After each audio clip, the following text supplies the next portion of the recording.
Il était une fois un humble marinier qui connut ce jour-là un terrible désagrément. Alors qu'il était en train de décharger sur un quai étroit et pentu, qu'il roulait un tonneau sur une cale abrupte et mal pavée, l'homme fit un écart et tomba dans une crevasse qu'une coulée de terrain avait provoquée là. Gaston était au fond d'un trou pas trop profond, fort heureusement, à geindre, ayant sans doute un membre cassé. Le voiturier, son patron, fut le premier à venir à sa rencontre. L'homme était d'une méchante humeur, et il est vrai que la chute du pauvre matelot avait entraîné la perte d'un muid de vinaigre. Il devait rendre compte auprès du marchand de ce dommage. Il s'adressa vertement à Gaston, le tança pour sa maladresse et lui affirma que le prix de la marchandise perdue serait retiré de ses gages. Puis, courroucé, l'avisé patron laissa le blessé à ses lamentations et partit pour une taverne voisine.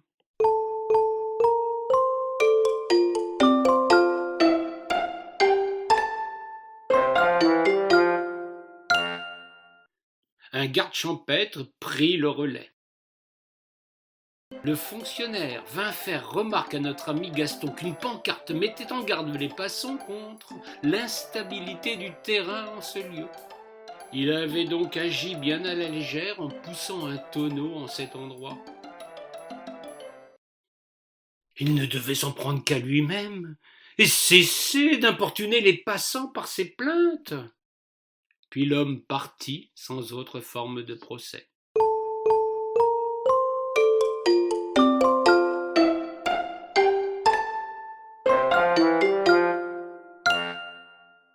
Une commère descendit prudemment les marches. Elle allait laver du linge dans la rivière avec sa caisse à savon. La dame, la langue bien pendue comme il se doit dans sa corporation, lui tint un petit moment le crachoir. Vous voilà ben dans de beaux draps, mon brave homme. Vous avez dû vous faire grand mal en tombant dans ce trou béant. Le plus grave encore, c'est l'état de votre pantalon et de votre chemise. Vous êtes maculé de boue et de sang. Votre femme aura ben du mal à récupérer tout ça, et je gage que vous ne prendrez même pas la peine de mettre à tremper vos vêtements pour lui faciliter la tâche. Vous êtes ben tous les mêmes. Sur ces propos peu amènes, la laveuse le salua et poursuivit sa route avec sa brouette de linge sale.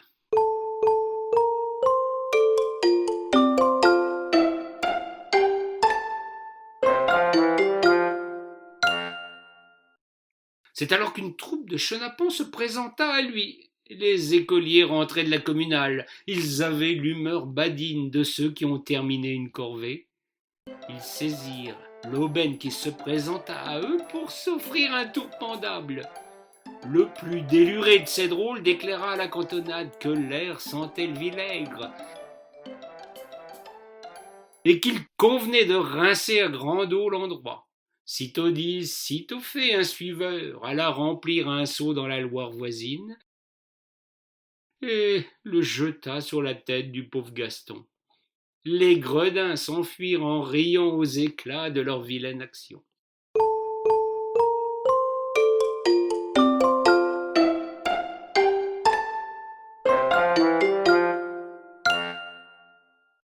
Une vieille bigote sortant de la messe passa par là.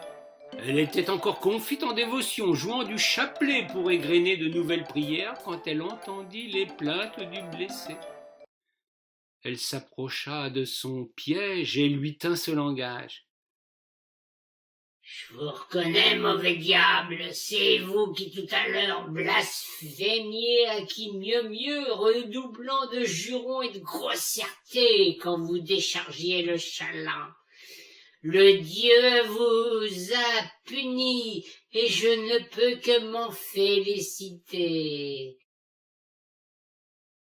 Mais rassurez-vous, je suis bonne chrétienne, je ne manquerai pas de prier pour votre guérison.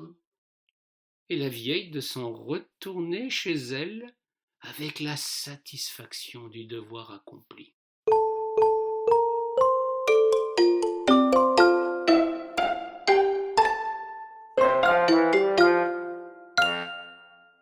Quand le soleil se fut couché, un pêcheur rentra chez lui et passa par là. L'homme était toujours à geindre au fond de son trou. Le pêcheur avait fait de belles prises et se dépêchait vers sa masure pour préparer sa friture. Il s'arrêta non loin du blessé pour lui faire remarquer que la nuit allait bientôt tomber et qu'il convenait de ne pas rester là.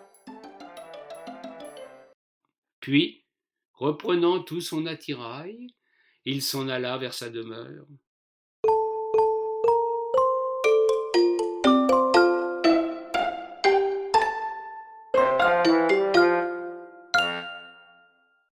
Gaston, au fond de son trou, était là à se demander s'il n'allait pas passer la nuit en souffrance, désolé du comportement de tous ces gens aveugles à sa détresse, quand Archimède, un pauvre hère, passa par là.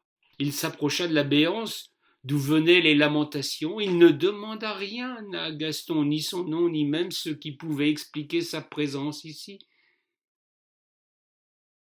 Le trimard en guenilles lui tendit la main et le tira de là.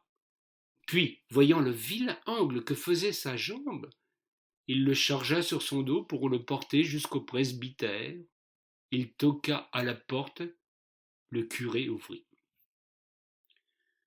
Le berger des âmes soigna tant bien que mal le marinier et proposa un repas aux vagabonds et aux blessés après avoir ouï leur histoire. Celle-ci provoqua la colère du curé qui félicita chaleureusement Archimède d'avoir agi, lui, en bon samaritain. Le vagabond, après avoir soupé, partit sans demander son reste.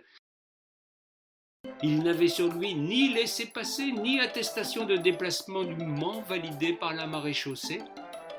Il préféra prendre la poudre d'escampette. Le dimanche suivant, en chair, le prêche tonna très fort avant que de retomber sur des fidèles qui avaient tout oublié de la charité chrétienne. Je vous entends, vous, les moutons égarés. Vous suivez de mauvais bergers qui vous conduisent une fois encore sur les routes du malin. Vous vous saluez en prononçant cette formule absurde que vous répétez sottement en boucle. Prends soin de toi. Avez-vous oublié le merveilleux message évangélique ? Vous avez abandonné un homme blessé dans l'indifférence de votre suffisance confite. En sortant de l'église, vous ferez pénitence. N'oubliez plus jamais qu'il convient de dire « Prends soin des autres » pour vivre dans une société fraternelle et non dans l'empire de l'égoïsme.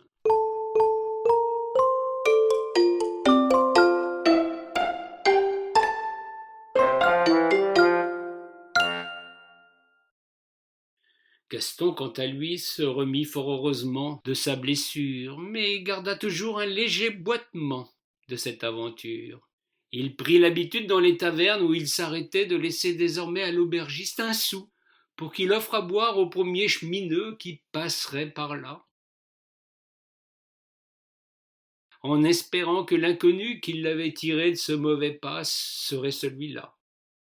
Quant à Archimède, il poursuivit son chemin à l'écart des grandes routes, agissant toujours selon sa conscience, en dépit du mépris dont il héritait souvent.